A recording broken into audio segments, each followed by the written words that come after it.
This is The Scoop for Tuesday. I'm Sean Canan with the WMNF News headlines. Governor Ron DeSantis signed a death warrant on Friday for a man who killed his former girlfriend's parents 4 decades ago. The announcement came a day after the state carried out its 9th execution of the year. 80-year-old Dominic Anthony Occhione is scheduled to die by lethal injection July 28th at Florida State Prison near Stark.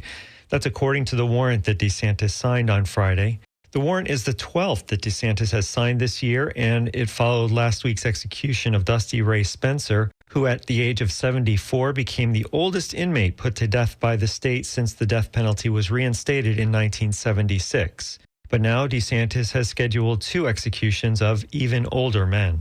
Governor Ron DeSantis signed the state budget at Hillsborough College yesterday. DeSantis' veto list includes $1.5 million towards Tampa's South Howard flood relief project and $500,000 toward 30th Street and Sly Avenue area intersection improvements. The Tampa Bay Times reports that DeSantis also vetoed $500,000 for storm drainage improvements in St. Petersburg's Childs Park neighborhood. DeSantis says there are 1,300 fewer state workers than when he first took office in 2019. He also said he vetoed a companion budget bill that would have funded prisons and prison workers. WMNF's Chris Young has more about what the governor said when he signed the state budget yesterday. The fiscal year 2026-27 budget totals $117.6 billion. Governor DeSantis' office says the budget has nearly $810 million in line item vetoes. The budget that I'll sign today after doing my line item vetoes will represent the 4th straight year in Florida that we've actually reduced our state budget. Who else is doing that? Present at the signing was the president of Hillsborough College, Dr. Ken Atwater. The legislature designated $50 million for improvements at the college, but no money was put towards the stadium itself. If that does come to fruition, no one's going to benefit more than Hillsborough College. I mean, it's going to be a huge, huge thing. In May, a memorandum of understanding was reached between the Rays, Hillsborough County, and the city of Tampa to build the new $2.3 billion stadium on HC's Dale Mabry campus. Chris Young, WMNF News. Florida Lieutenant Governor Jay Collins has filed a legal challenge arguing that one of his Republican gubernatorial challengers should not qualify for the ballot.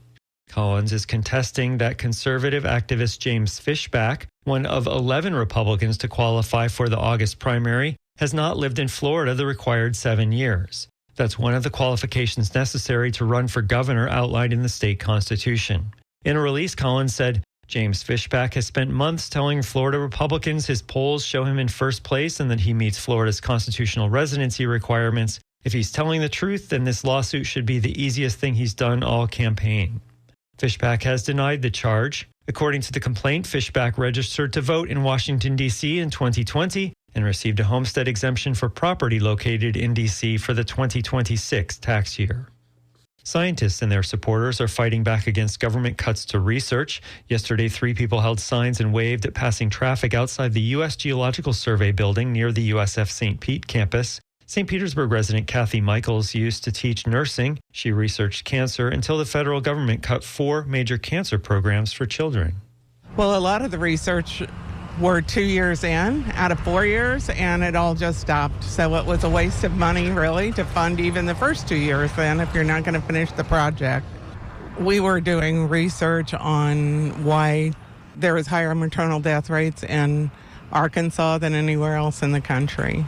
That was one. I mean, there was multiple, but I'm just giving you one example.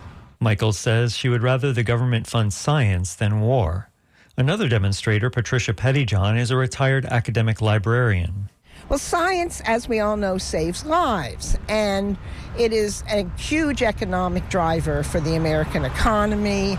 A lot of our innovations and a lot of our pharmaceuticals, a lot of our healthcare research, all of that needs support, and it needs support that's not politicized. She's encouraging people to get involved in the national organization called Stand Up for Science, which organizes rallies to try to protect science and research. Today, thunderstorms are likely with locally heavy rain and highs near 90. Mostly cloudy tonight, overnight lows in the mid-70s. Hot, humid, and partly cloudy tomorrow with afternoon showers or thunderstorms and highs in the mid-90s. I'm Sean Canan with the WMNF News headlines.